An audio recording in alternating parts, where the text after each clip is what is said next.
Hello mga kabum, kumusta? Ako to si GFG at today ngayong araw, quick video tutorial lang ulit tayo. So ituturo ko sa inyo kung ano yung pwede ninyong gawin pag nakalimutan ninyo yung password nyo sa Facebook or any social media applications.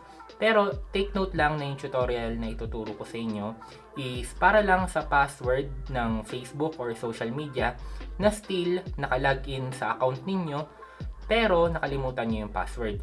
Ngayon, anong sense ng video na to? Kasi nakalagin naman pala yung Facebook account, bakit kailangan nyo pang malaman kung ano yung password? Bigyan ko na lang kayo ng example. Yung account ko dito na JFG TV is nakalagin naman siya dito sa Facebook. Yun nga lang, nakalimutan ko na yung password niya since hindi ko na maalala yung last time na nag-log out ako dito sa Facebook account ko. Since every time naman na in-open natin yung Facebook natin, hindi naman na natin kailangan mag-login, automatic na nakalagin na agad yung account mo dun sa social media.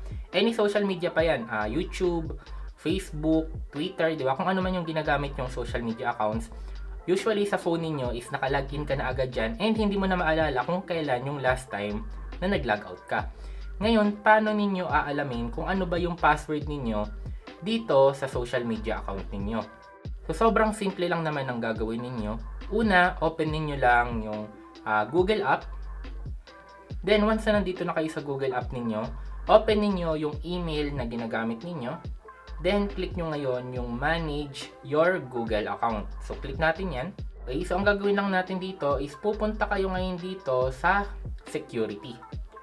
So, pagdating sa security, scroll down nyo lang sa pinakababa. And may makikita kayo dito ngayon na password manager. So, click nyo yan.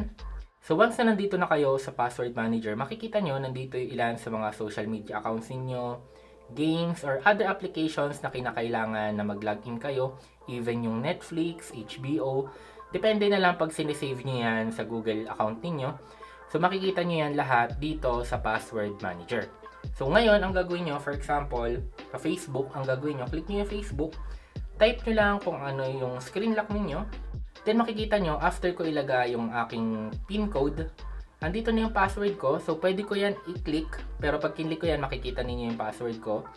By the way pala mga kabu, maganda abangan ninyo yung next videos natin. Kasi nakakuha tayo ngayon dito ng Tecno Pova 5. And i-review natin siya, ite-test natin siya sa iba't ibang games. And ang maganda dito, i-compare din natin siya sa upcoming release ng Tecno Pova, which is yung Tecno Pova 5 Pro 5G.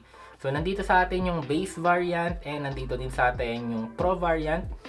Comment down below kung anong gusto ninyo. Kung gusto nyo, isang video na lang yung dalawa na to para ma-compare agad natin.